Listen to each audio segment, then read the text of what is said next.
What's up, everyone? Welcome back to another episode of REV Sports Wrap It Up. I am Josh, alongside the lovely Soul. How we doing?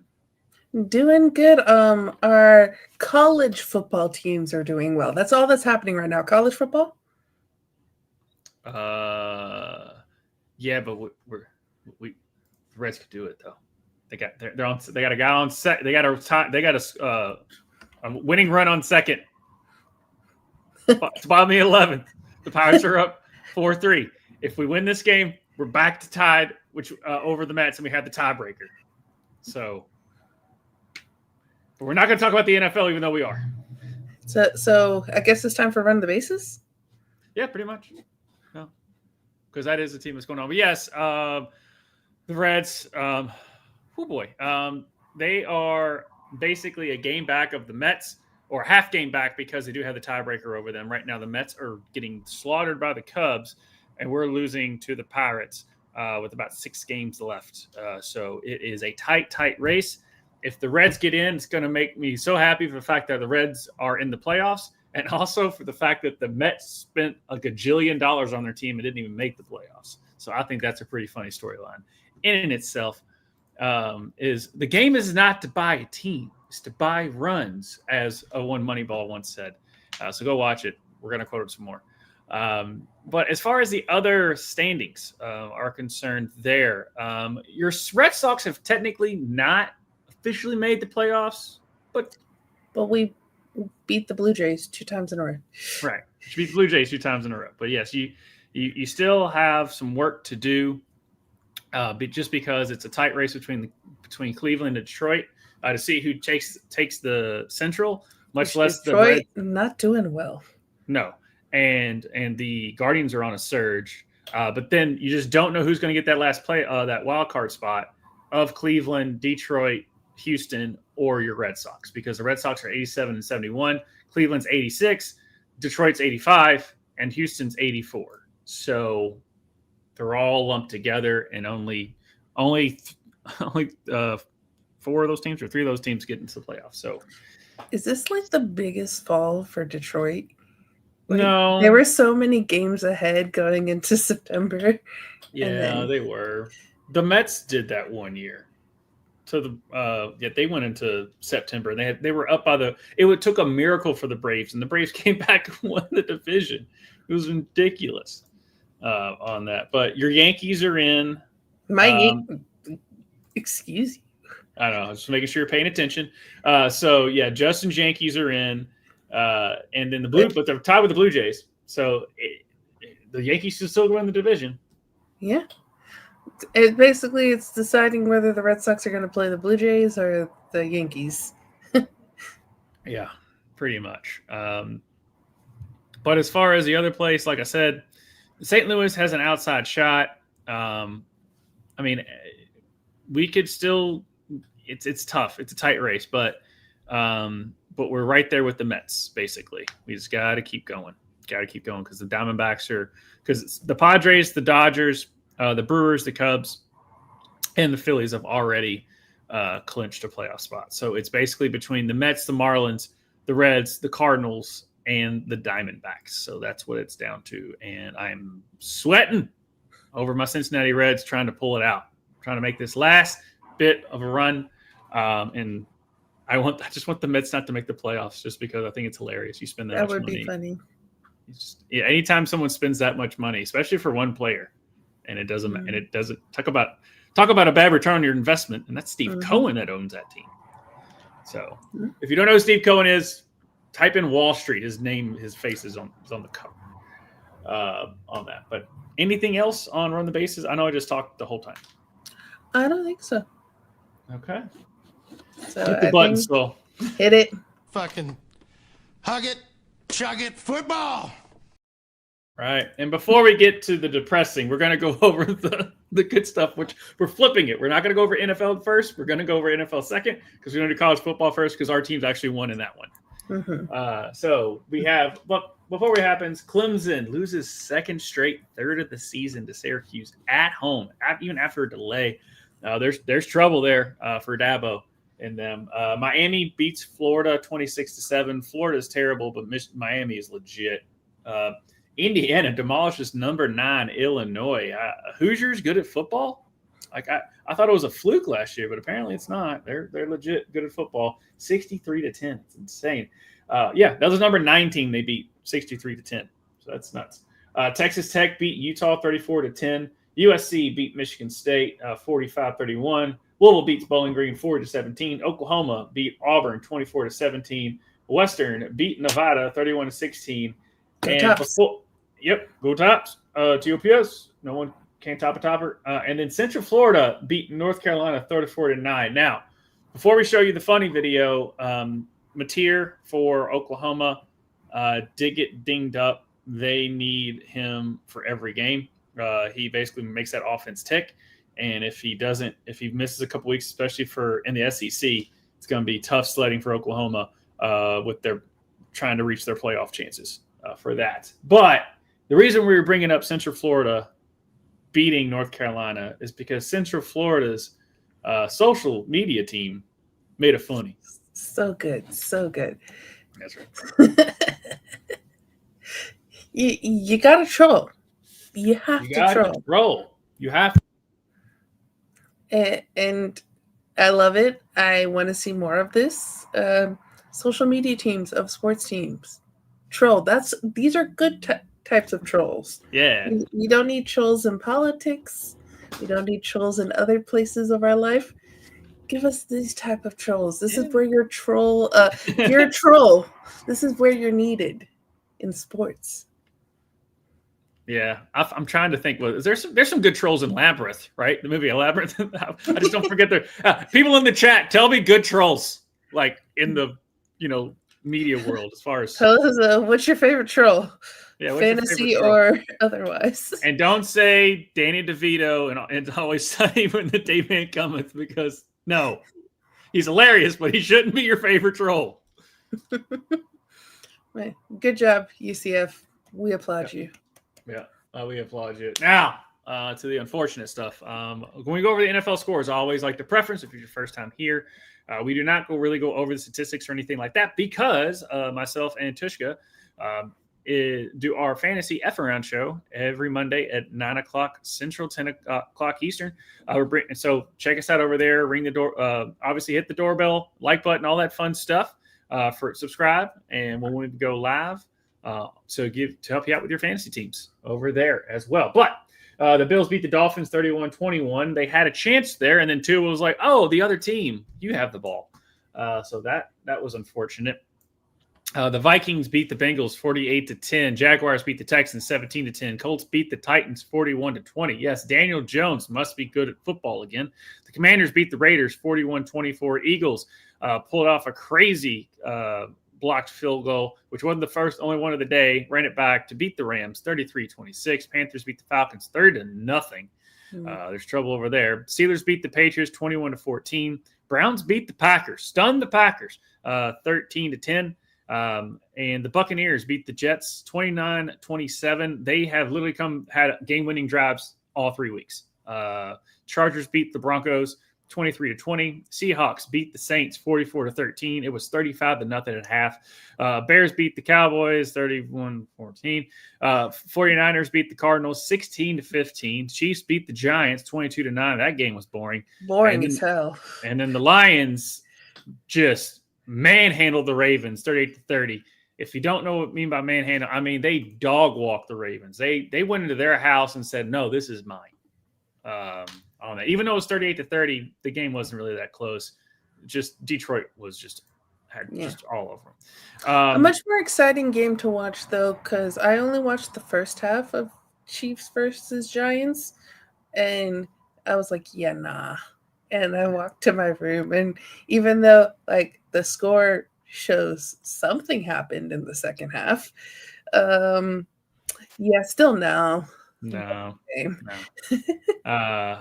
game. I was like maybe a little bit through the third quarter, and I was like, okay, the Chiefs are going to win this. I can't handle this. Yes, even a football junkie like myself, if it's late at night and I see where it's going, I'm turning on something else.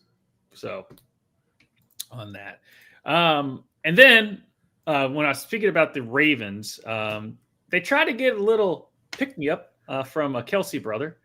And this is him, Jason Kelsey.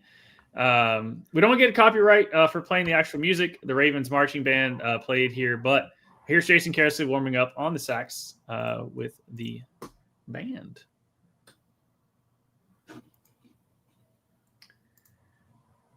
You want to do the Bluey song? Oh, you need to unmute it. I know. I thought we didn't want to do it for copyright reasons. No. You can play it. Okay. I got the correct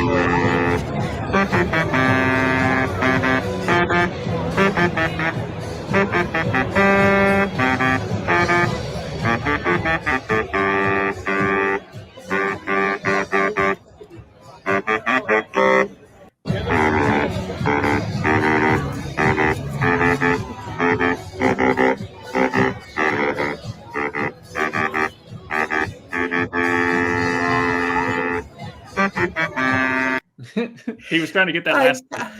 I found the video that wouldn't get us copyright. That's what that was for. The preface. Oh well. If you have it on a sax, you're fine. Okay. If you have the Alto whole sax. band, we don't. That's a Barry sax, my guy. Is that Barry sax? Okay. That's a Barry sax, my guy. How do you know? Were you in band a while? Okay, never mind. I think Jason Kelsey, was he the high school football player that was also in band that would perform at halftime in his football That'd be uniform? hilarious. If he was, we would have seen it by now. I don't know. It seems like it because he's a Barry sax player. That's a very band thing. So yeah, he definitely took it up. That's for sure. He wouldn't be able to play it and read notes at least. Decently. Yeah, I think he was a marching band kid. All right. We have to. We gotta do some more digging in this. Yeah. Oh, yeah. Wait, look out for our next Rev the Deuces. Where it's just like everyone's probably caring more about the other Kelsey brother. We're like, no, we need to find if he's a band kid or not. We need to find out if Jason Kelsey's a band kid because that's more important than the royal wedding. Not to cause any bad blood with the Swifties. Bad blood. Good job. But yeah. Dad jokes. But I think that's it for football. So it's time for basketball.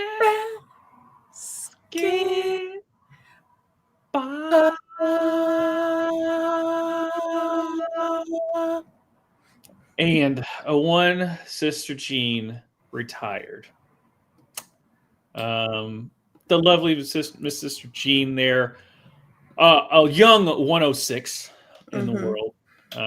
But on her 106th birthday on August 21st, Sister Jean of Loyola Chicago announced she would be stepping away from her role with the university where she served as campus minister and chaplain of the Ramblers men's basketball team since 1991. College basketball fans will remember Sister Jean as the chaplain to the men's basketball team during the Ramblers' historic Final Four run back into the 2018 NCAA tournament. Sporting her maroon and gold, Sister Jean showed up to every game for the team and rooted them on from the stands, even as she was nearing 100 years old. Quote, it has been wonderful for me with you these years and to watch you grow spiritually, intellectually, and socially, and to see the friends you've made. To see the progress you've made in your academic life. I've always been happy to share my time with you. Sister Jean wrote in her letter to the students. University President Mark Reed said, while Sister Jean is no longer able to be physically present on campus, she remains a beloved friend, trusted advisor, and loyal Rambler. So, yay, sister! Happy retirement, Sister Jean. Happy retirement, Sister Jean. All right, time to go skydiving. I love her. She's so cute. She's the best. She's exactly what you would think like the sweet old, grandma is from like all the books. It's exactly what she is. But that brings me to my point. I don't know what those guys did during the season to not give fist bump to Sister Jean. Remember that video? They were just sitting there and they just walk right past her. You don't do that to Sister Jean. You don't do that, Sister Jean. That's sacrilegious in some states. sacrilegious by state. Yeah. Dios míos. Okay. But yeah, congrats on your retirement, Sister Jean. I know it's a little bit to do with health reasons, so I hope that you live another 50, 100, 106 years. Let's go for the She's record. going to be 212. Yes. Let's go for the record. Yeah. But Soul, we got a lot of WNBA stuff because the season's winding down. It's getting crazy, as we'll show you a little bit later. But we got some awards to give out. We have some awards to give out. So first off, Asia Wilson and Alana Smith were tied for Defensive Player of the Year. This is the first time that there are co-Defensive Player of the Year. They each got the exact same number of votes in the voting. It's a 72 votes. I think it was like 29 each, and then a few other players got some votes. So this is Alana's first Defensive Player of the Year. This is Asia's third.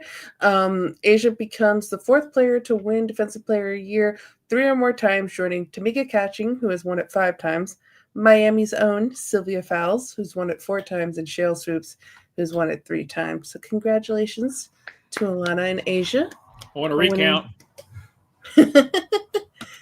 I mean, you look at the numbers, it should be Asia's, but Alana is also a very good player. So I was talking about the MVP in general, but we'll get to that. Oh, okay. I see. Next up, Naz Hillman. She won 6th Player of the Year, basically 6th man.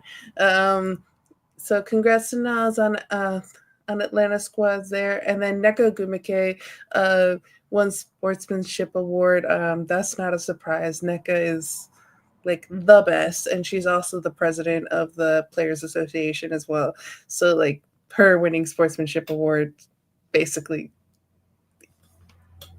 it goes hand in hand with who she is as a person. And then I guess what he wants a recount for, I disagree. Asia Wilson won her 4th MVP. She is the only WNBA player to win 4 MVPs.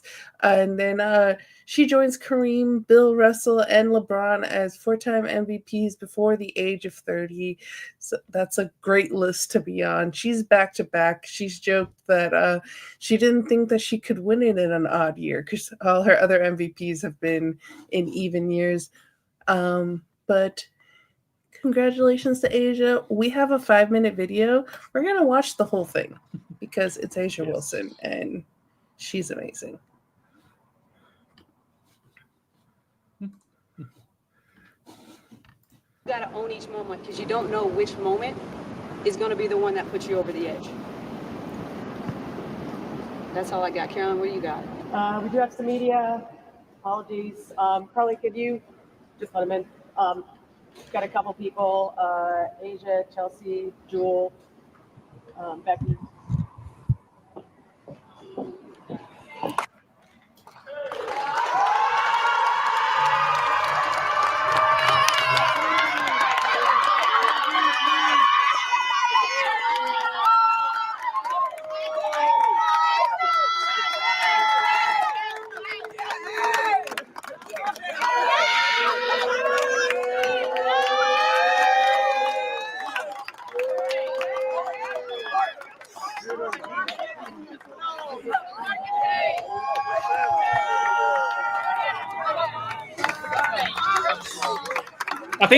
I think their kids are going to fly. I think that's how good of an athlete they're going to be. They're just going to fly.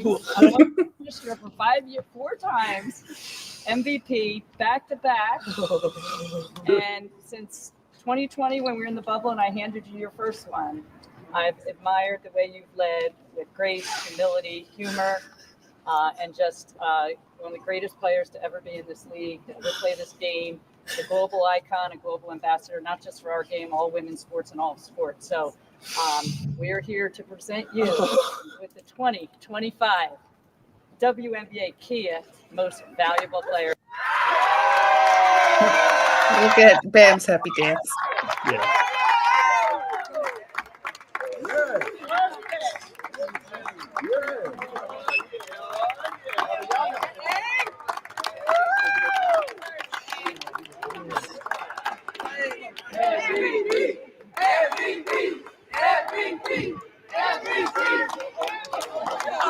I love that they're in those wigs. Yeah.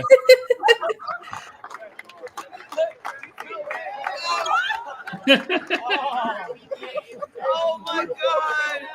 Thank you. He looks like he has much more fun with the Aces than he does being the owner of the Raiders. Right.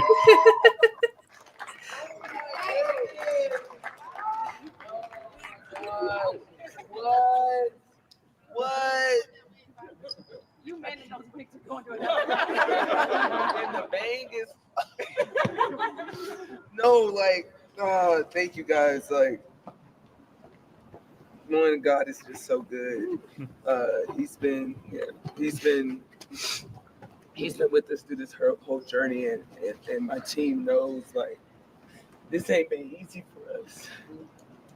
It hasn't been easy for us. They counted us out. We wrote us all off, but we showed up every single day, and we worked our asses off. And I'm just this. It has my name on it, and it's gonna be that. But this one is all of us, y'all. There is no that without each and every last one of you guys. And I just want to thank y'all so much for just putting up with me, for one, but also never losing yourselves through this process. Like, we've been through it, but we never lost hope and belief in each other, and that's what makes this so special. And I just can't thank you guys enough. Like, I gotta process it, but I can't thank you guys enough. And from front office to everybody, just thank you guys for always betting on us. A lot of behind the scenes doesn't go unnoticed, but this isn't done. We still got some work to do. So I'm grateful. Thank you.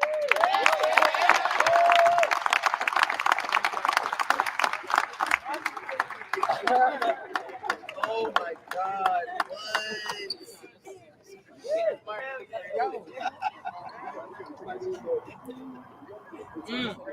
We got both.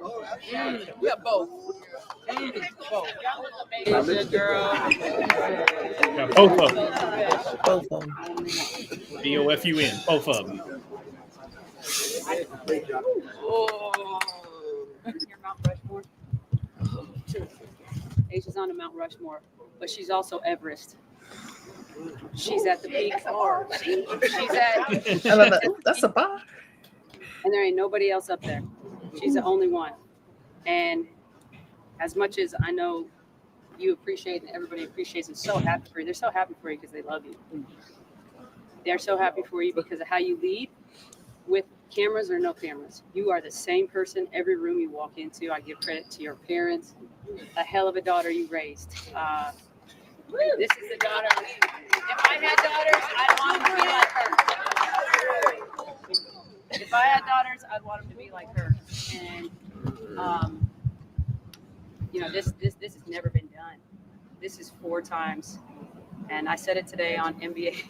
If you're the best in the W to ever do it, which I would say you are, it also makes you the best person on the planet and best player on the planet.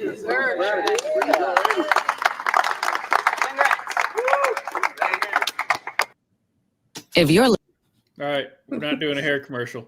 But yeah, congratulations. Yes, I wanted Nafisa to win, but come on.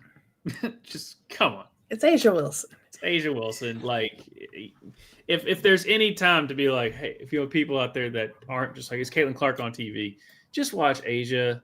It's people that sit there and complain about the NBA because they don't have any post moves, then go watch Asia because she puts on a clinic. It's so good, and I love that the viewership of the WNBA has continued to rise, including this year, and that more people get to see players like Asia, and then hopefully next year when she's healthy, get to see Caitlin again. Right. But I would not have been mad at all if Nafisa won it, and I love Nafisa Collier, and I would have been cheering alongside it. And you know the type of speech Cheryl Reeves would have given if Nafisa would have won, because the Minnesota Lynx, they know how to have some fun and give props as well. Yeah. But this was just it was Asia's after that run. It was crazy that an award could be like one person's, and then the end of the season changes it. And what a person's able to do at the end of the season. Yes, it is a little bit of bias, but it's also Asia. Yeah, do you have moderate to severe plaque psoriasis? I read that twice, and then when I read it out loud, it just got me. Oh, that was good. Back what I was saying. Yeah, Asia is the best in the league, even before with any awards. Like, she's the best in the league. But just with Nafisa, she was the best player on the best team, and still is the best player on the best team until someone dethrones them, at least this year. Because the Liberties are not going to win it, so therefore the Lynx are they came in second, and they look like the best team. But Asia, well, the Aces are the 2 seed, right? But I'm saying like when Nafisa was like, oh yeah, it's hers. And then they went on, and the Aces went on that run, and it was all because of Aces like, get on my back, we're doing this. Mm-hmm. And that's why she's the MVP and Nafisa isn't. It's not like Nafisa wouldn't have put the team on her back, but it's just all around better team. And the story is more of who the most valuable player is. Well, the Aces were dog crap. They're in the bin at one point, and she basically climbed themselves out of the hole. And I think what hurts Nafisa is that she did miss 10 games this year. I think if she would have only missed 4 like Asia, this would have been a much closer race and very well could have been hers. But the fact that she was injured for 10 games, and there's no rule in the WNBA. I believe there is a rule in the NBA on the amount of games that you're allowed to miss to be MVP. But no player has missed more than 5 games who has won the MVP in the WNBA, and she missed 10. Gotcha. Yeah. What was Becky saying? Like, no one's ever done it 4 MVPs, and in the WNBA, no one's ever had 4 MVPs before. Oh, okay. So she's the Mount Rushmore for the women. You were reading off the co-defensive players. Sorry. Yeah. Or the defensive player of the years. I'm sorry. Yeah. That's what you're reading off. Okay, yeah. So I was saying, I thought she was, but then when you're reading those off because we were talking about Asia, I was getting a little confused. Defensive. Yeah, it's because she won both defensive player of the year, right. And where last year Nafisa won defensive player of the year with Asia as the MVP. Nafisa, you're gonna get yours. They might just Jokic Asia and be like, well, they've won it enough. We'll give it to Nafisa. Type of thing. And this is one of those where, like Nafisa, if you look at, she had a 50-40-90 year, and only one other player in the WNBA has ever had a 50-40-90 year, and that was Elena Delle Donne, and she won MVP. Right. So if you're like looking at stats in that way, you might go to Nafisa's side. Yeah, Asia had the better story, too. Asia had the better story, and it is one of those, like, which one do you like more? Yeah, it's kind of the Josh Allen, Lamar Jackson argument from last year. It's just like they're both deserving, but Josh is the better story because his team wasn't as good as the Baltimore Ravens, even though Lamar had better stats. But yeah, and it's one of those two, like Asia and Alana are co-defensive player of the years. Asia had better stats than her, but Alana got it as well. Yep. But congratulations to Asia. No surprise. There's a reason you have a statue built of you in South Carolina. So, but now you're ready to talk about playoffs. Yeah. So, what is what the playoff seeds look like right now? We did have the end of round 1 in this past week. It wasn't decided when we were on air last week on Wednesday, but the Fever beat the Dream 87-85 in Game 3. I think almost all of us, except for a few bracket bitches, had Atlanta going forward. Yeah, and you can tune into that on Friday. And next up here we have Aces. They beat the Storm 74-73 in Game 3. with this win, Becky Hammond moves to 9th overall for most playoff wins by a WNBA coach. If the Aces win it all, she will add 7 more wins to her name, which will push her to 5th overall. Look at Cheryl Reeves up there. It's going to be a while. It's going to anyone matches Cheryl Reeves. And now it's 52. At the time it was 51, but now she's at 52 wins. So I don't think anyone's reaching her or Sandy. No, not anytime soon. Not anytime soon. But Becky Hammond can get to 5th overall if the Aces win the whole dang thing. Mm-hmm. She'll be up there with Cheryl before you know it, though. True. Yeah. Then we have Asia Wilson. She went for 38 points, making it her 6th playoff game with 30-plus points, and we have the final moments of this game. Wilson with an open floor, wheels, drives, comes off, and rebounded by Malonga. They got a 2-on-1. Diggins and Wheeler for the lead. Wheeler got it! And Seattle takes a 1-point lead. Timeout, Las Vegas. They only need a 2-point shot. They don't have to get a 3. There's Wilson, top of the circle on the keep action. Minnie comes off. The putback, good! Jackie Young inside gives the Aces a 1-point lead. They are calling a timeout. Time shots to end game. Here's Diggins against Young. Off the Malonga screen. Wheeler on the stack pick and roll. Open look for the lead. They left Wheeler open, but she just missed that shot. Williams, it won't count. It's over. The Aces advance. Woo! And the craziest thing about that putback by Jackie Young is she had 3 defenders around her, and she was the shortest person. Yeah, you just see arms come up. I was getting ready to point that out. I'm like, where did she come from? Was she birthed? Yeah, it was crazy. But hey, congratulations, Aces. That was a crazy end of game there.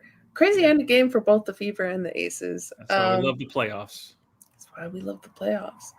And then lastly, but last week we already knew that Minnesota had moved forward because they did it in 2 games instead of having to go to 3. But the last round 1 matchup that we're going to speak about, Mercury beat the Liberty 79-73 in Game 3. This was a close game, but unfortunately for the Liberty, my team, Brianna Stewart and Sabrina Ionesco were the only ones who really showed up. It is what it is. Brianna Stewart, who sprained her MCL 5 days prior, looked like herself. So she was playing well. And she had 30 points, 9 rebound game, and I give her so much credit. Rebecca Lobo on the broadcast said that she was playing like a champion, and I just want to give her flowers. She was the only one on the Liberty to make any points in the 4th quarter. She's like, as good as Asia is, Brianna Stewart is right there as well. Oh, yeah. Got to give her flowers. Mm-hmm. Only person to win 4 national championships in college. She gets to hold that record. Yeah. For a long time, it seems like. Yeah. I mean, that's all. I mean, there was some COVID years, but probably not. I think that's all you can do. Yeah. Brianna Stewart also passed Maya Moore for the most free throws in postseason and is right behind Asia Wilson and is now tied with Asia for postseason field goals, passing Tamika Catchings. She also becomes the fastest player in WNBA history to reach 1,000 postseason points in 46 games played. So, they lost, but Brianna Stewart is still Brianna Stewart. Right. Other than Sabrina, who shot for 22, everyone else on the Liberty were in single digits. I will give a little pass to Leonie Phoebus. She did get hurt very early in the game in the first quarter and basically missed the first half when she was kneed in the ribs. And she didn't really play like herself for the rest of the game. Like, she went down hard. They took her into the locker room. She was pretty much out for that entire first half, and then she came back in the second half. JJ did not have a good night, and I've been saying all year, when JJ plays well, the Liberty wins. When she gets that double-double, the Liberty wins. She did not have that. For the Phoenix Mercury, Alyssa Thomas, she's so good. She's also so strong. Like, she's a tank in the best way possible. I love it so much. I love her game. I love the way she plays. She herself got some MVP chance, and she was in the running. Yeah. We know that it now went to Asia. But she got those chants from her home crowd. And she had another triple-double with 20 points, 11 rebounds, and 11 assists. I mean, it seems normal for her now. Yeah, she is triple-double queen. Triple-double queen, walking triple-double. Satu Sabali had her first ever postseason double-double with 23 points and 12 rebounds. And then anytime the Liberty would find any momentum, Sammy Whitcomb would just kill it with a three-pointer. Like, her shooting and then just the way she reads the game, she's very good. And kind of one of those underrated players. People don't really talk about her that much, but she's a great addition to the Phoenix team. And the Mercury has played the best defense of any team in the postseason so far, and there'll be a problem for whoever they go up against, which right now it's the Minnesota Lynx. But like we've said before, in multiple different sports, defense wins championships. Their defense is pretty good. Mm-hmm. Now we got the semifinals matchups, and we got Minnesota Lynx versus the Phoenix Mercury. The fun thing about this matchup is AT and Dewana Bonner are going against their rookies. In Courtney Williams, Natisha Heidemann, and Dejanay Carrington, they were all their rookies when they were all at Connecticut. And so it's like, I got to play against my babies.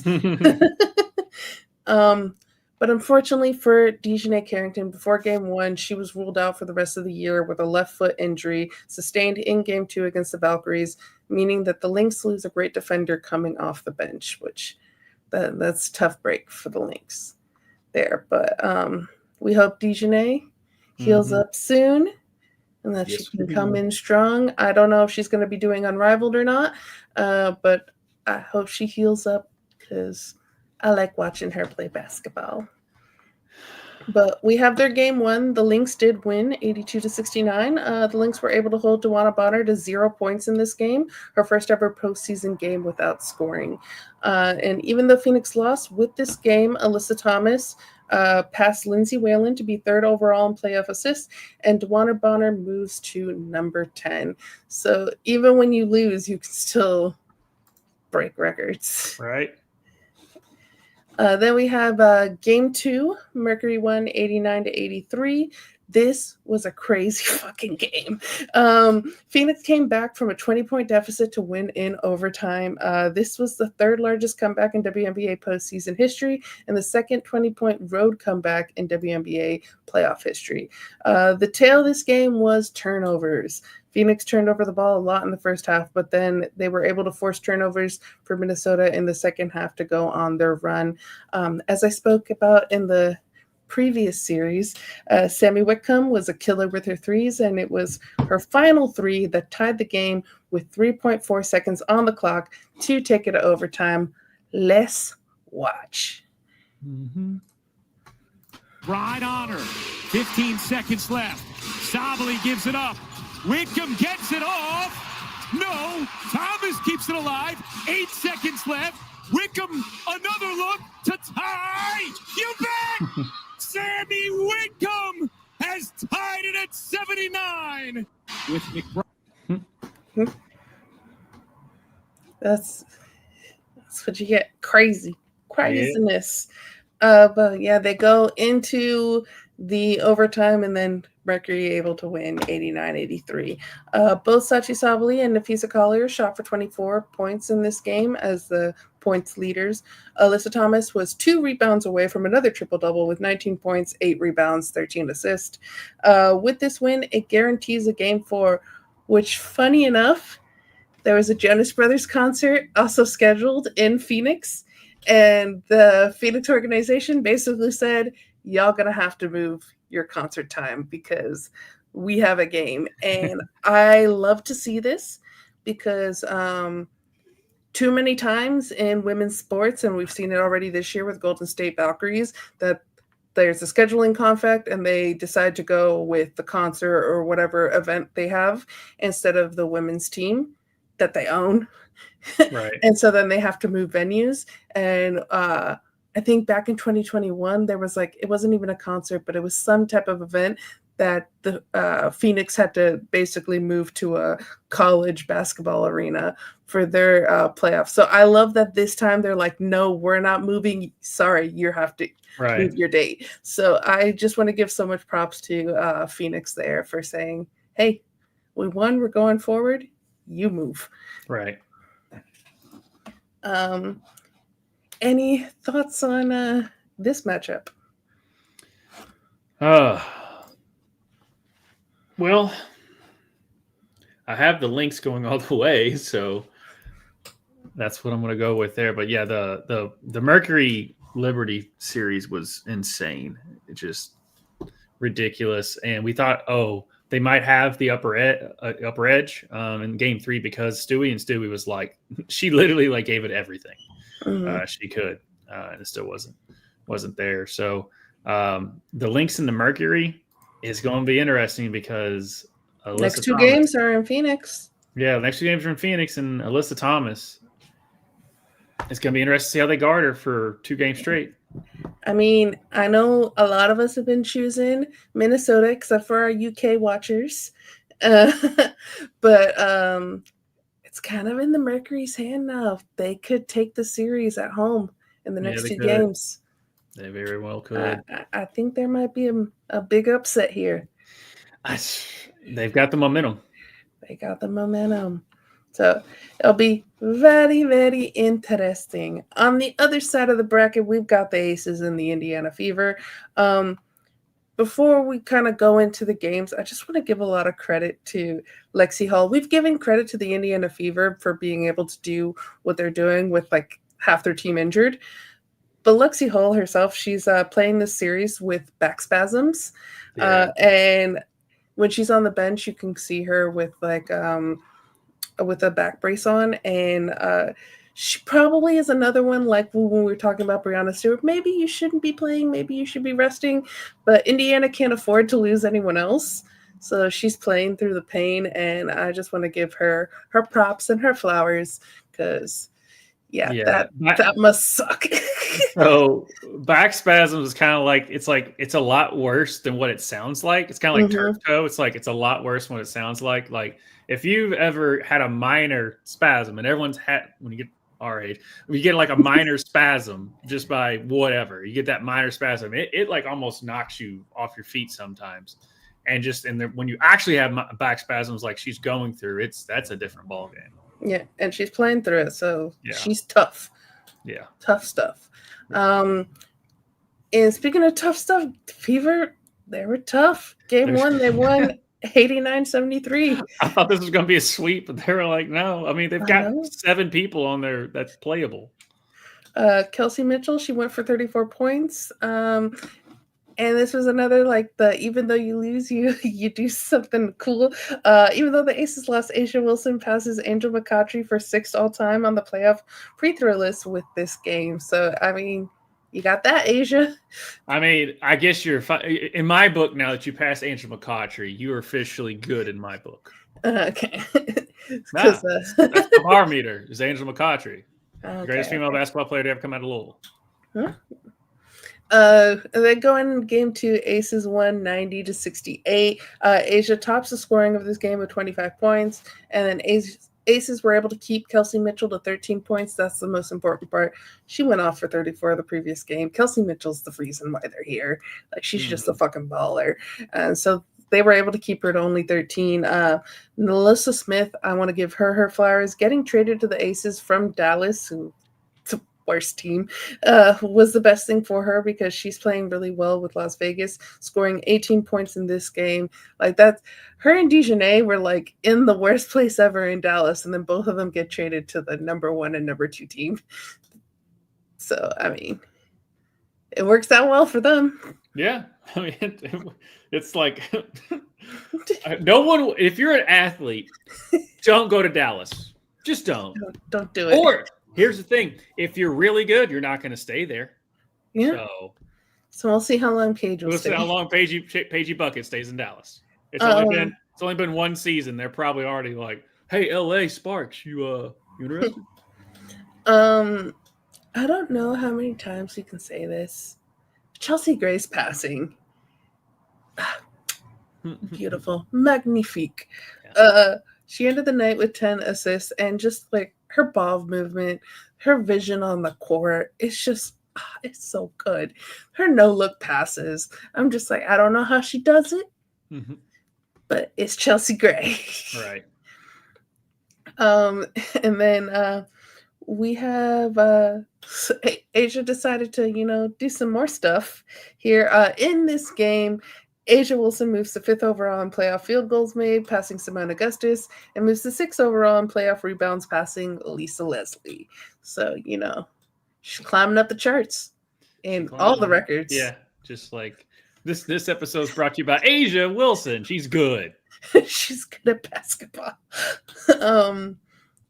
But Asia, she also was talking about Chelsea Gray after the match, and I think we just need to listen to what she had to say about Chelsea. Right. She's doing a lot that doesn't show up on the stat sheet, like you said. The way that she can just get her hands on balls. As a moment with a wife. I feel like it's We pretty... love Chelsea. My bad. Sorry. I feel like it speaks volumes to just her presence that she has on both sides. Because she's doing... As a woman with a wife. As a woman with a wife. And Becky was just like, yeah, that was funny. I can't. Yeah. She wanted to be professional, but she just couldn't resist. She could just handle the balls. She just handled balls. As a woman with a wife. As a woman with a wife. Yeah, just so good with balls. Yeah.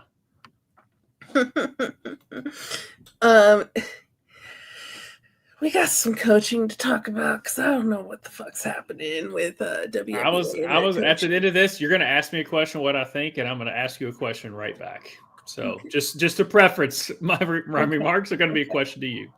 But before we go, any thoughts on Vegas and Indiana Fever? I'm surprised Indiana won one. Mm-hmm. So the fact that Indiana won one, this might be a Queens sweep. I don't know. We haven't coined it yet for the WNBA when they do like a gentleman sweep. So I don't know. We're gonna workshop that. Get back to you if the Aces do what I think they're gonna do.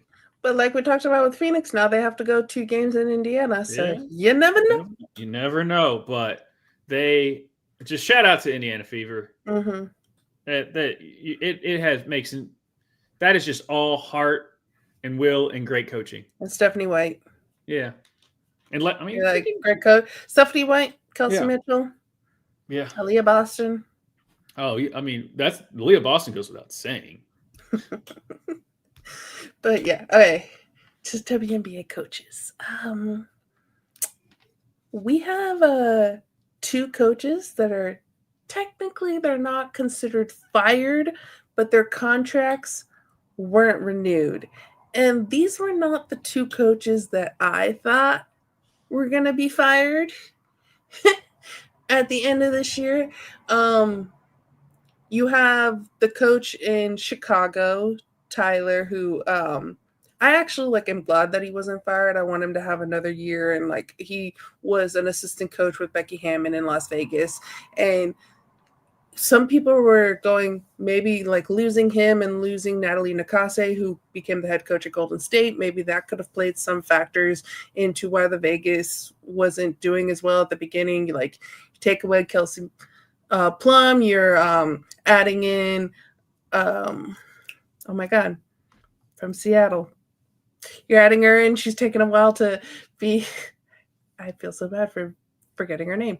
Anyways, so I like to see what he's going to do with Chicago. So I thought, but if he would have been fired, I would have you know what, makes sense. Chicago, not great. The other one, Chris Clackanis with Dallas. He should be fired. He's not good. He's not a good coach. You could see it in Paige's face whenever he's talking. She would never look at Gino Auriemma that way. No. So, and those two men are going forward, and these two women, WNBA champions, they got fired. So first Noelle Quinn of the Seattle Storm, and then Sandy Brandella of the New York Liberty, which Sandy being let go is the most insane thing I've ever heard. Like, I can understand it a little bit with Noelle, maybe a little bit, but Sandy, New York, what are you doing? This is that Phil Jackson Last Dance scenario where she just doesn't get along with upper management is all I can think of. I don't even think that's the case because they seem to get along great. I think this was a championship or bust, which, like, New York, you just won your first ever last year. You're not a championship or bust team. But whatever. Anywho, it's not like you're the Minnesota Lynx. And even then, when Cheryl leaves, she didn't win every year. She won like every other year with them. They still kept her. Right. But anywho, when asked about a head coach of the Minnesota Lynx, speaking of her, Cheryl Reeve said, I think Sandy is one heck of a coach. I'm absolutely thrilled if I'm Seattle, Toronto, and Portland that I was just gifted a championship level coach. She's going to be the head coach of one of those three teams. Oh, yeah. She's not going to be out of the job for very long. I just think New York is making a dumb decision about it. But New York is making a very dumb decision.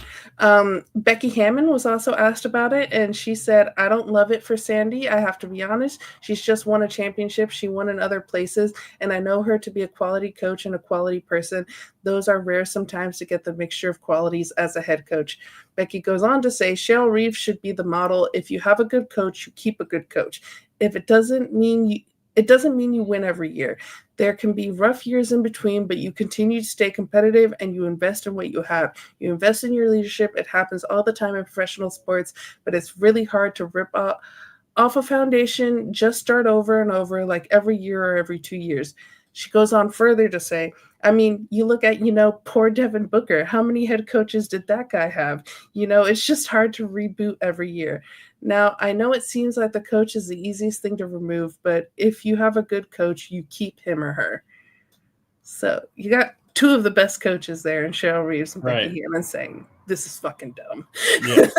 So before the announcement and right after the New York Liberty lost in the first round, they were asked about Sandy Brandella in the post conference.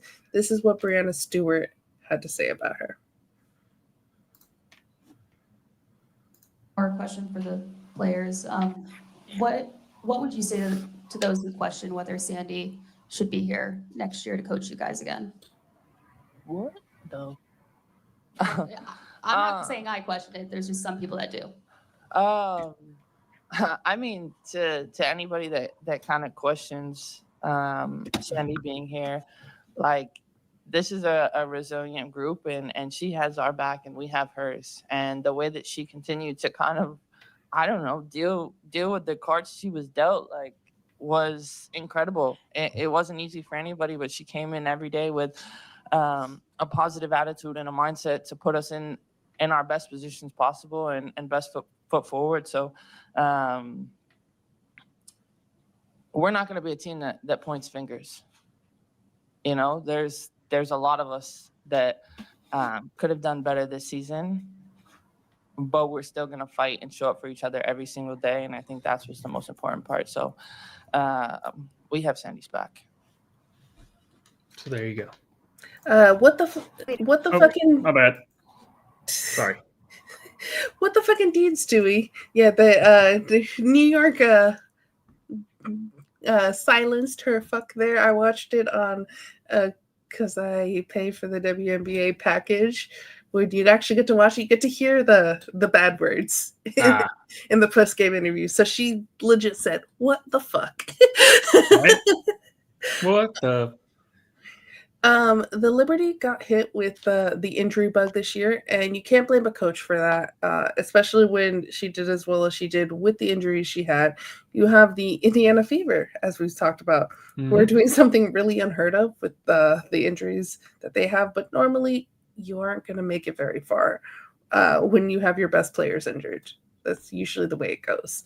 Yeah. Besides that, they were 27-17 this year, which is not a bad record at all. So I don't know. This seems kind of crazy to me. And this video here kind of sums up how I feel about it.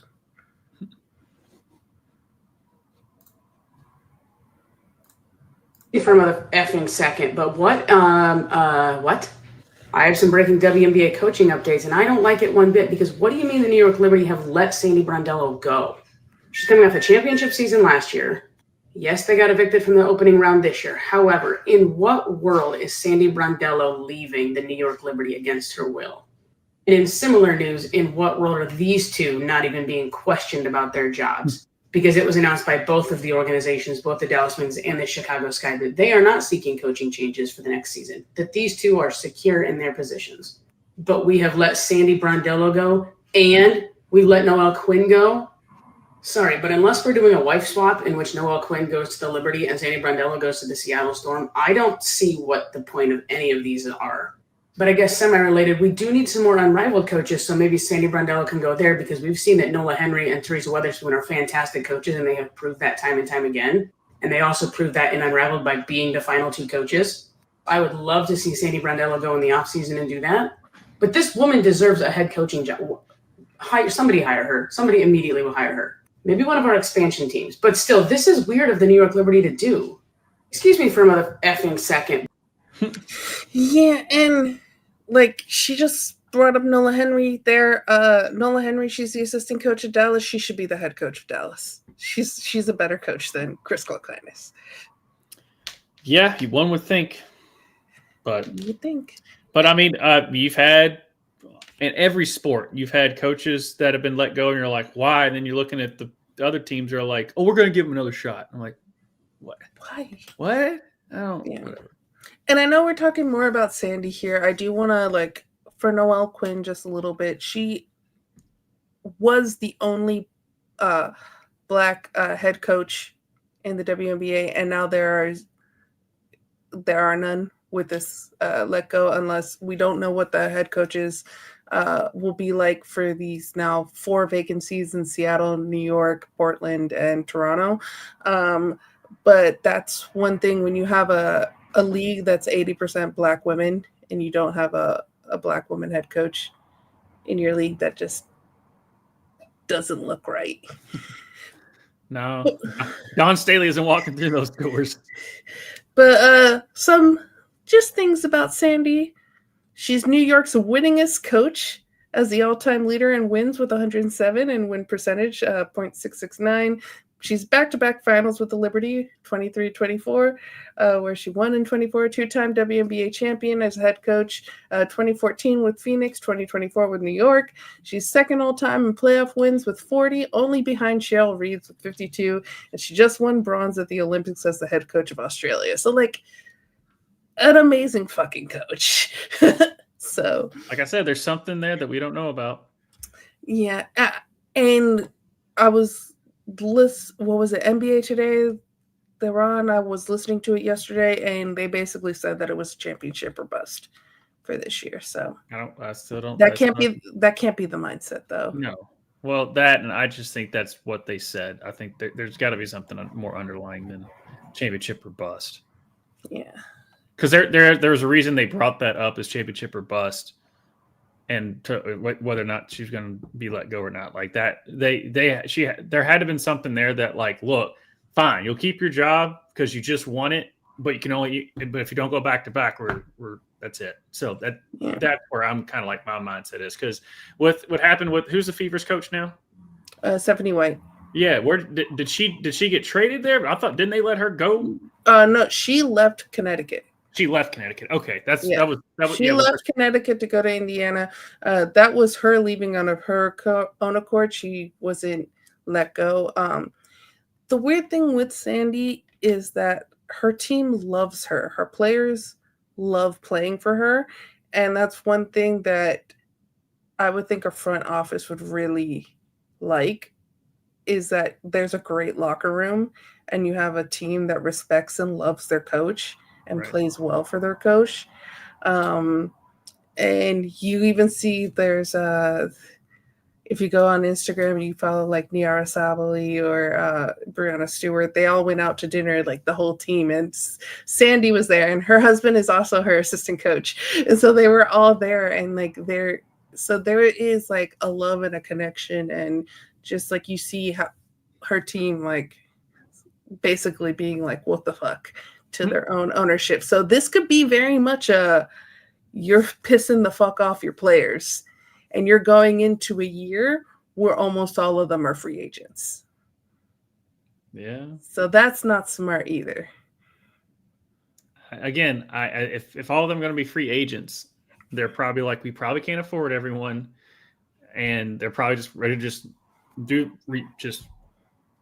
it's very dumb. It's I don't get it, but I'm just trying to find the reason behind it, and it's not just that if they kept saying championship or bust, I'm like, that's a smokescreen to something else. Yeah, well, who knows? But any decision really is, it just on all fronts is really dumb. Yeah, and then Queen's Gambit. So like if they only get one win, you get I think it's going to be a Queen's Gambit. Okay, yeah, all right, that has a nice little ring to it. We might roll with that. But you want to speak about some good coaching news? Yeah, let's do that. Carl Lawson announces a new head coach of the women's USA basketball. And we got a little video here of her getting the job. Mm-hmm. Billy Moore, Sue Gunner, Pat Summit, Kay Yao, Teresa Grentz, Tara Vanderveer, Nell Fortner, Van Chancellor, Ann Donovan, Gina Oriema, Dawn Staley, Cheryl Reeve. Now, Kara Lawson.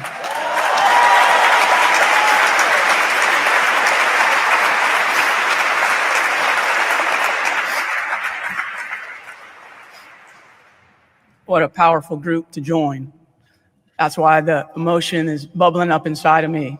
It's an amazing, powerful group that has not only paved the way, but pushed the envelope of women's basketball to where it is today and helped create the standard and the expectations that everyone that stands up talks about when they talk about USA basketball.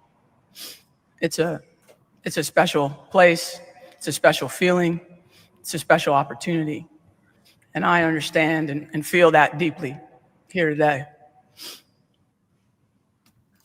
Yay. Mm-hmm.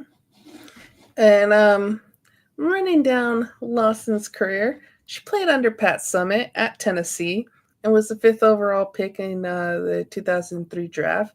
She won a WNBA championship in 2005 with the Sacramento Monarchs, who are no longer in existence. She was an assistant coach with the Boston Celtics in their 2019-2020 season. Since 2020, she's been the head coach at Duke for their women's program and was ACC tournament champion earlier this year. As a player, she won an Olympic gold medal at the 2008 Olympics. As a coach, she won the gold for the 3x3 at the 2020 Olympics and was an assistant coach at the 2024 Olympics under Cheryl Reeve. And then she talks about how much she credits Pat Summit with teaching her how to hold players accountable as a coach. And I know Pat Summit, she's probably smiling, looking down at her, getting this. So any thoughts on Kara Lawson getting this job? I mean, it's awesome. I mean, she went from being just an analyst. Obviously, she was coaching here and there. She was an analyst, then got the Duke job. She's been killing it at Duke while she's been there. And then she went through the steps. It wasn't just, Kara Lawson, you sound like you know what you're talking about. Like, no, she's proved she knows what she's talking about, not only on the court, but off it on the sideline as well. And so I'm excited for her. I'm excited to hopefully she can.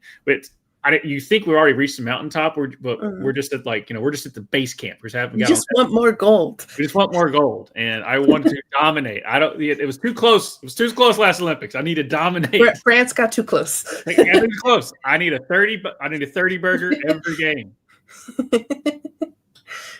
We'll see if Kara can do that. Yeah, but every time someone says about Pat, I was able to go see Pat Summitt like one of the last years she was coaching because she was at Diddle when I was on during the tournament. Diddle hosted the opening rounds for the women's, and Tennessee lost in the first round forever that game to Ball State, and I was waiting to, meet Pat after the game. And then finally we stood there, and then finally a trainer came out and goes, Pat's not coming out. Her team is running laps. The season ended. And she's got her team practicing. Yeah. The seniors got to Pat Summitt. That's all I gotta say. Pat Summitt. If you want, that's one of a gajillion crazy, awesome Pat Summitt stories, but that's why I hope Candace Parker really wants to bring a WNBA team to Nashville, and she says that they already have the name if Nashville ever gets a franchise that they're going to be called the Tennessee Summit. Yeah, that makes sense. So I hope that happens. Also, because I know you live in Nashville, you'll probably go to some games. Couple. Mm-hmm. Yeah, I was planning on going to a Fever game, but then all the injuries happened, so I was like, okay. Yeah. But yes, congratulations, Kara Lawson. Yeah. Some good coaching news. Yay! They made the right hire. I think we got some Unrivaled news too, Josh. We do. This section is called Soul Wants Me to Read Names and see how close I get. Yeah. So you get to see me, all you sickos out there get to see me mispronounce names left and right.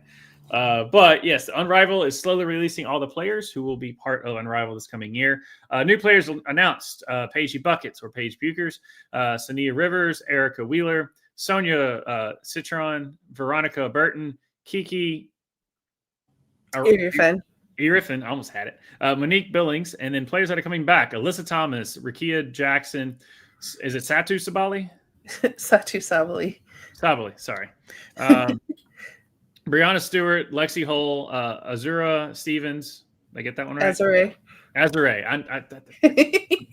Jackie Young, Kate Martin, De'Erica Hamby, Natasha Cloud, Aaliyah Edwards for that. So, that was fair. Anyone you excited to see in Unrivaled? Paige Buckets. I mean, number one sticks out to me. It's always nice to see Kate Martin in there in the mix, and Aaliyah Edwards. She's always great. Alyssa Thomas, I feel like in 3v3 is kind of unfair. Oh yeah, I can see. And then we got our girl Natasha Cloud. Yes. So I will be interested to see where Natasha Cloud goes. But yeah, if Paige Bukers and Alyssa Thomas get on the same team, then why play?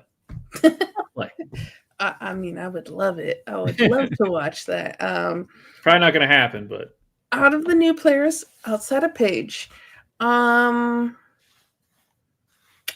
if I was gonna go with someone who's a rookie this year, it would be between Sonia Citron, Kiki Eriffin there. But if I'm gonna go with like someone who's been in the league for a while, Erica Wheeler.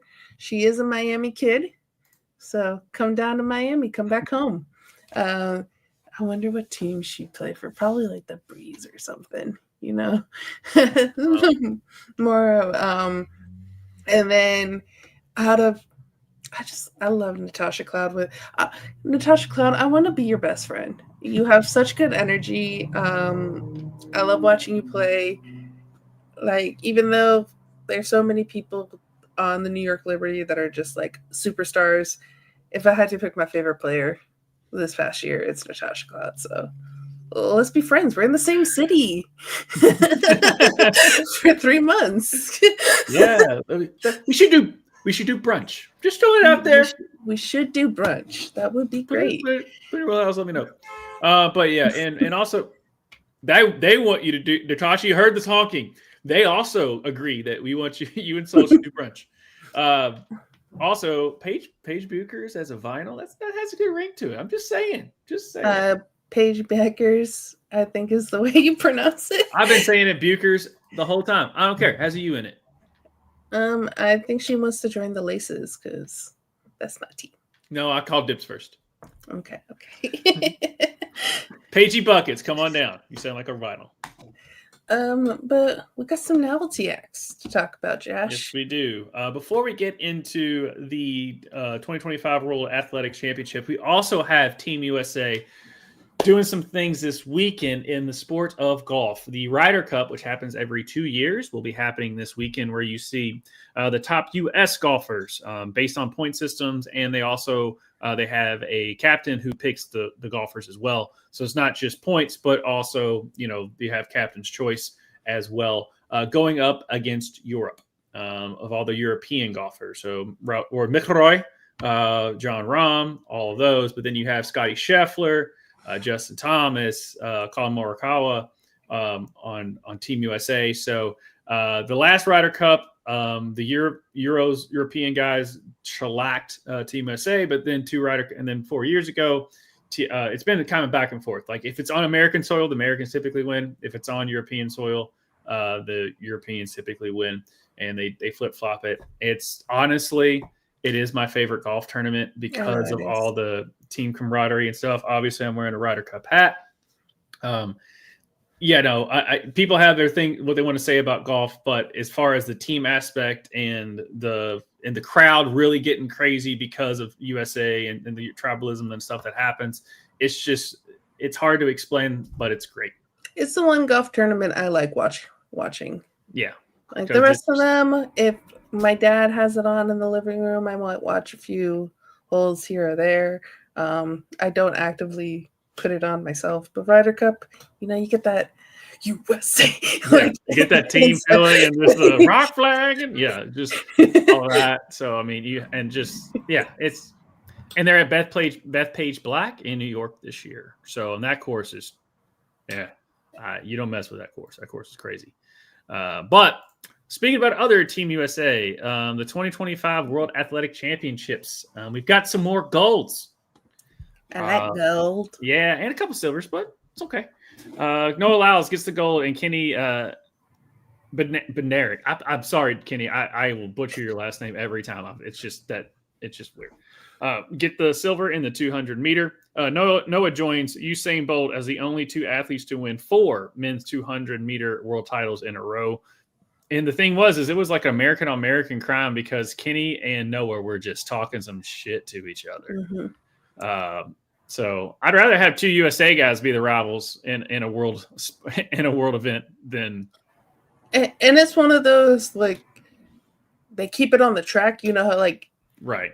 Yeah, and others like, oh, the shit talking is on the court and outside of the court. They love each other. This is for them, like, they're cool with each other outside of the track, but on the track they're gonna talk. That one where Noah got him, he just turns around and just starts jawing as he's like trotting backwards to him. But yeah, it's good for the sport. Rob Benjamin gets the gold in the 400 meter hurdles. Cole Hawker gets the gold in the 500 meter, along with the 100 meter. 5,000. Sorry, there's another zero there. Along with the 100 meter, Melissa Jefferson Wooden gets the gold in the 200 meter. Sydney McLaughlin Lavrone gets the gold in the 400 meters, setting the American record with 47.78. Guys, I want you to pay attention to Sydney. She doesn't come around a lot. She's different. Yeah, and this is one where we usually see her in the 400 meter hurdle. She was like, I'm focusing on the 400 meter flat this time. She didn't even compete in the hurdle. But usually she like competes in both, and the hurdle is her better race. But she was just like, no, I'm just going to do the 400 meters. So, I mean, she's something. She's different. The only thing that stinks is that she went to UK. I don't know, it just hurts a little bit. But if she's running, I make sure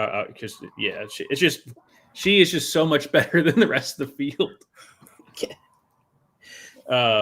Anna Hall gets the gold in the heptathlon, with Talia Brooks getting the bronze. Chase Jackson gets the silver in the shot put. Valerie Allman gets the gold in the discus throw. The U.S. women got the gold for the 4x100 meter. Melissa Jefferson Wooden, Tanisha Terry, Kayla White, and Shakari Richardson get the gold there. The U.S. men got the gold in the 4x100 meter with Christian Coleman, Kenny Benerick, Courtney Lindsay, and Noah Lyles. And then the U.S. women got the gold in the 4x400 meter. Isabella Whitaker, Lena Irby Jackson, Aaliyah Butler, and Sydney McLaughlin Laverne. And the U.S. men got the silver in the 4x400 meter. Vernon Norwood, Ja'Cory Patterson, Caleb McRae, and Rob Benjamin get the silver. There was a little bit of controversy, but we don't really. It's Go look it up on how some stuff happened in the 4x400 in qualifying. Hi, Brendan. We didn't say hi earlier. But yeah, if you want to go check that out. But you know what? We didn't get gold. We got medal. We did a lot better than the Olympics when we dropped the baton and DQ'd. Yeah. But Sydney's, yeah. Noah Lyles and Sydney, guys, they're different. Beast. They're fast. Yeah, they make fast look slow. But I think that's what we got for Novelty X, right? That's what I got. So let's get some kicking and screaming. Tushka's not here to talk about his girls. The KC Current, they win the Supporter Shield. For those who don't know, the Supporter Shield is the best record of the season. So it basically means the KC Current are the best team. They clinched the Supporter Shield with 5 games left to go into the regular season, meaning they will be the number 1 seed in the playoffs. So they clinched the number 1 seed. They clinched the Supporter Shield. They got Chelsea. Let's watch. Well, no, hold on. I'm just glad that some team in Kansas City is actually winning something, right? And yet, when you said they're the best team, no, they're the best team in Kansas City, as far as I know. I don't know. Is there any other team? Is there another team winning that's won a championship in 2025? I don't think so. I don't think so. I don't think so. So, to me, Kansas City Current. That's it. The ladies. I mean, it sounds like a soccer town to me. Yeah. Sounds like a soccer town to me. I don't know. The only way I can poke it at Tushka because my Dallas Cowboys suck. So I told you that's all I had was last week. All I had. Yeah, unfortunately, KC in the NWSL, they're doing better than your Louisville team. Yeah. Well, yeah. We still got spirit though. Still got spirit. Well, let's watch the video. Let's watch the video. The NWSL Shield getting ready for action tonight in Kansas City. For Kansas City tonight, it's simple. If they win, they clinch the NWSL Shield. Urgency and pressure on the ball. That's the biggest thing. Set the tone and remember this right here and right here. One horse. Senor trying to send it in. Looked like it could have been a handball in the box. It's going to be a penalty kick for Kansas City. Trying to break this 0-0 deadlock in the 34th minute. Davinia, slow walk up. Davinia, go! 1-0, Kansas City. And Davinia gives Kansas City the lead. They have looked in control in every way, shape, and form. Look at Kansas City's relentless pressure. It's 1-0 Kansas City in the 70th minute. A second goal would probably put this game away. Here's Hopkins with her first touch. Hopkins in the box. Bia gets in. Bia shoots, and it's blocked. But Chawinga heads it in the back of the net. And it's an incredible goal. How much Chawinga's too good.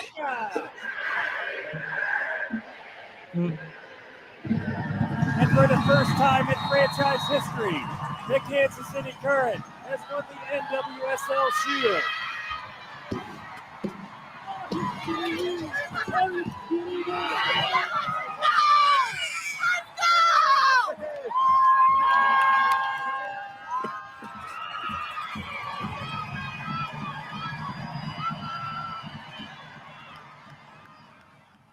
Yay.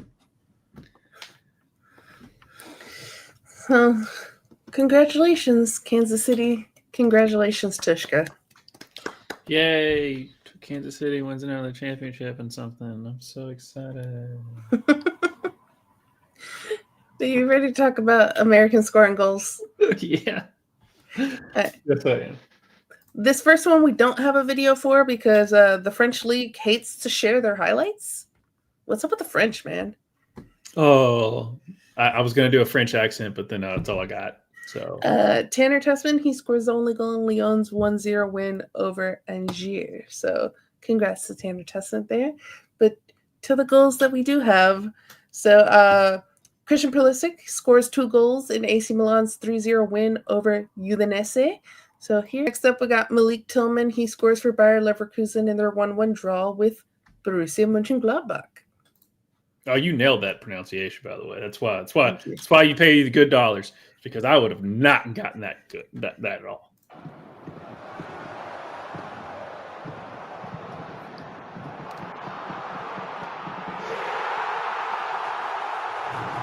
I'm not worried about you, Malik. I need you to bring that heart to Team USA. He has that heart with Team USA. Yeah. Yes, I know. I have nothing bad to say about you, Malik. Got nothing bad to say. You carried us in Copa, right? In Gold Cup. Gold Cup, sorry. In Gold Cup. Yeah, so he was the centerpiece. He was the steady one. Yeah. Which was nice to see because we hadn't seen him do that in a U.S. shirt before, and he started to show like, hey, I can do it in a U.S. shirt. We now need it from Johnny Cardoso as well. Baby steps, unfortunately, right now for baby Team steps. Your girl, Trinity Rodman, scores the first goal in Washington Spirit's 2-2 draw with Angel City. I mean, come on. Angelina Anderson 0 for 3 going against penalty kicks this season. Trinity Rodman 1 for 1 in her career. She hasn't taken one yet this year. For an early lead, Rodman. No. Misses, but rebound. She goes, I also know basketball. She's just toying with him. Trinity Rodman, she was bored and just wanted to make it more interesting. Puts the Spirit ahead 1-0 on the road. It don't matter how you score it. It still counts. It still counts. She said, rebound. Rebound, me bound. She was just like, I'm going to kick it so hard she's not going to be able to catch it. And it's also going to come back just in time for me to kick it in. Just to make you feel like you had give them a little accomplishment, and then break their hearts. And then Cora Bethune, her teammate, scores the tying goal in the 71st minute. It's Santos' first time, right foot, bent around, or at least challenging Anderson. That's where you have to be good at this time of the season. Santos to Bethune, and it's in! I mean, she got some air on that one. Mm-hmm. Croy I got to see that one again. Off the side netting and equalizing for Washington Spirit. It's Santos' first time, right foot, bent around. And you get to really see how short she is because Paige Beckers was at the game, and afterwards they took a picture together, and she is shorty. Santos to Bethune. That was pretty, Santos. But yeah. Paige Beckers took pictures with the Washington Spirit folks, but got Angel City gear given to her with her last name on it. So I don't know who she was rooting for. I mean, just slip some vinyl gear to her too. I'm just saying. And then in LA, she also went golfing with Diana Taurasi. So there's a picture of that as well out there. Yeah, she's making the rounds. Next up, we got Yasmin Ryan. She scores the only goal in Houston Dash's 1-0 win over the Chicago Stars. Here comes Houston again. Ryan not able to connect, but Ryan wins it back. And now numbers here for Houston. It's Yasmin Ryan!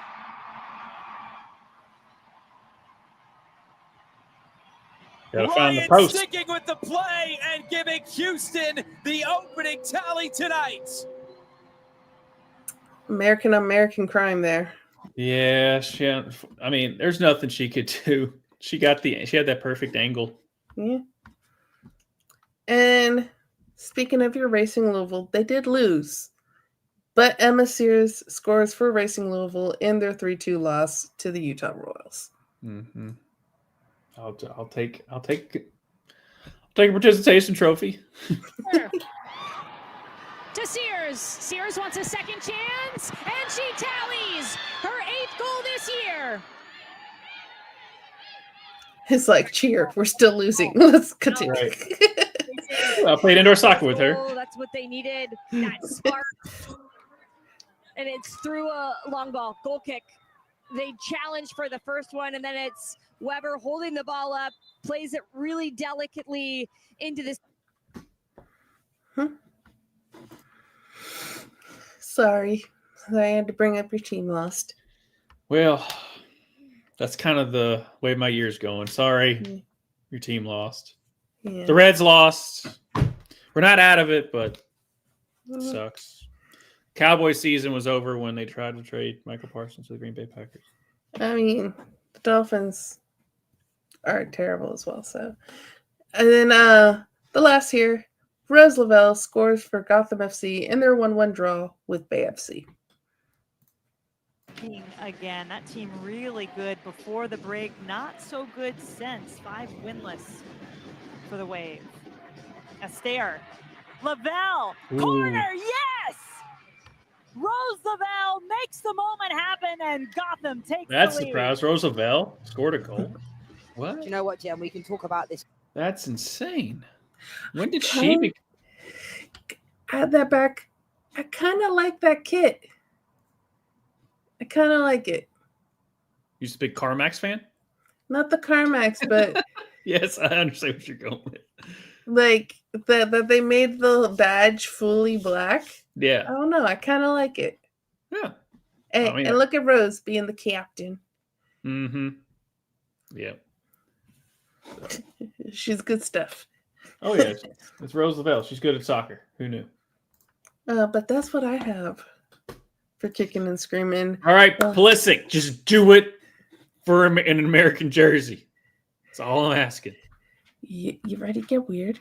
Let's get weird. Let's do it. I'm going to preface this with people, join our Discord. The link's down below. It's completely free. We're doing the Sports Meme of the Week. And this time we have a few memes to go through. Oh. One of them was provided by me. The rest was provided by GIF. Yeah. Good old GIF Taylor. Good old GIF Taylor. And just wanted to talk about the Dolphins, maybe a little bit the Cowboys. So let's look at these memes. So first one, I should have soaked in last week a lot more than I did. Probably. Yeah. So this one was me. I put this one up here. I do not switch teams. I do not bandwagon. I do not enjoy this sport. I watch Dolphins football, and if they're ass, I watch them again next week. Yeah. Yeah. I think that goes for Cowboys as well, right? No, yeah. The Dolphins are the Cowboys of the AFC. It's yeah. And when I put this up, GIF said, "Bury me in a merino jersey." Right. This next one, the rest are from GIF. Levels of pain. Yeah. Slap. Childbirth. Kick to the balls. Dolphins fan. Insert Cowboys. Yep. I think Cowboys fan might be even worse than Dolphins fan. And you guys have won more recently than us. Mm-hmm. Oh, I know. Next one. 10-time rebuild Dolphins fan, 1-time rebuild Dolphins fan. We've been on this ride before. Yeah. Exactly. Yeah. Enjoy the ride. Yep. Just enjoy it. And this next one, Jerry Jones watching the Cowboys get fucking smoked by the Chicago Bears.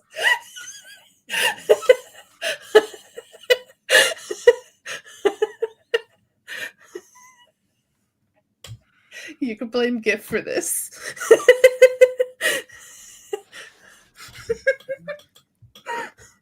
So which one's your favorite? I think this one's mine. I tell you, what we need is a good pass rusher. Thanks, Jerry. You traded him away. I don't think it's going to make your defense any better because our defense is just dog crap. And but you think, well, we're a playoff team. Yeah. And then you traded your playoff away to the Green Bay Packers. Dak is playing as well as he possibly can. You have no run game. Your offensive line is dinged up. But yeah, look in the mirror, man. But I'm here every gosh damn season. But this year goes, I watch the Cowboys football, and if they're ass, I watch them again next week. But here's the problem. It gets worse because they actually give me hope. And that's where the kick in the balls comes in. Yeah. But that's our sports meme of the week. I can laugh at the Dolphins' pain because I don't expect much from them. I can also laugh at Josh's pain with the Cowboys. Josh can't really laugh at his pain yet. Maybe he will in the next coming weeks. I don't know. I'm still just not over Micah Parsons if you don't know. I know. But Josh, where can the people find us? People can find us not in the playoffs this year. That's really Same. We're at home on my couch. Hey, I got the Florida Panthers. Yeah, thanks, guys. Just you tell people where to find. What the hell? You have something to look forward to. I have nothing but misery. I'm sorry. I hope Louisville Cardinals basketball and football do well. So far, we're 3-0, but we've looked shaky. There you go. Yes, I say you we. have something to look forward to. I said we. I don't care. Also, WKU is not doing bad so far. No, but Toledo. I know. Happen. I know. Anyway, the people can find us, myself and Justin Toner, tomorrow night as we break down everything that is in the world of wrestling. And that'll be at 8 Central, 9 o'clock Eastern.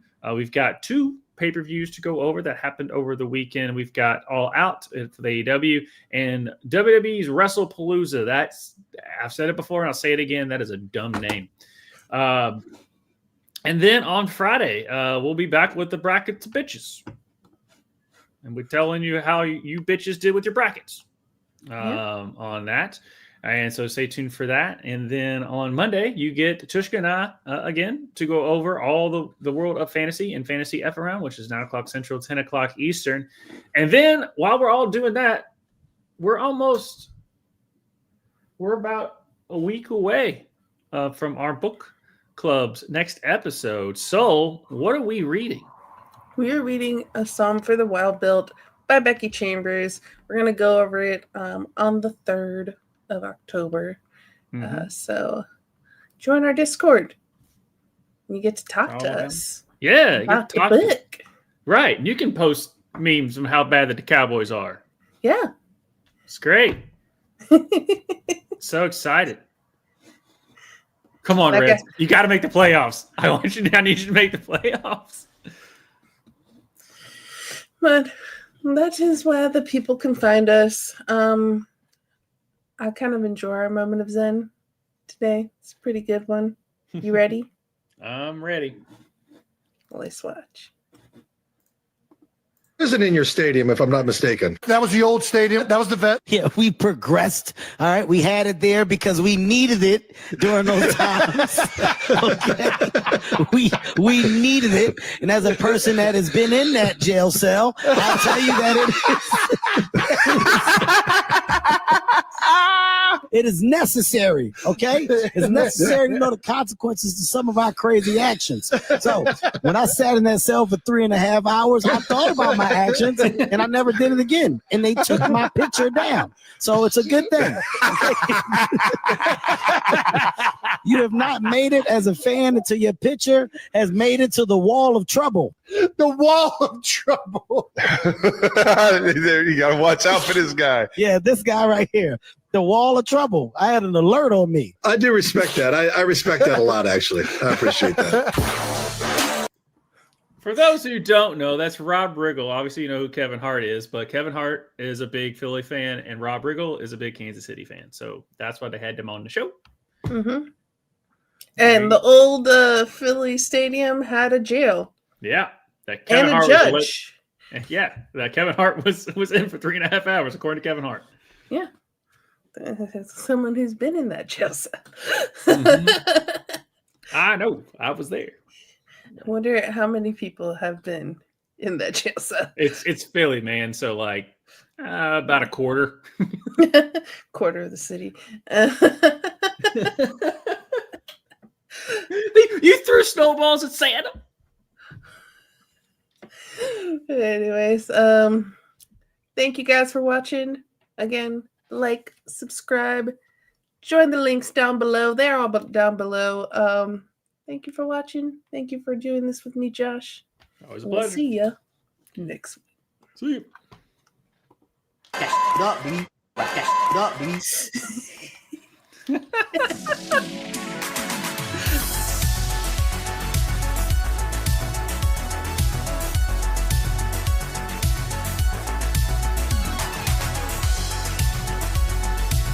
Ha ha ha!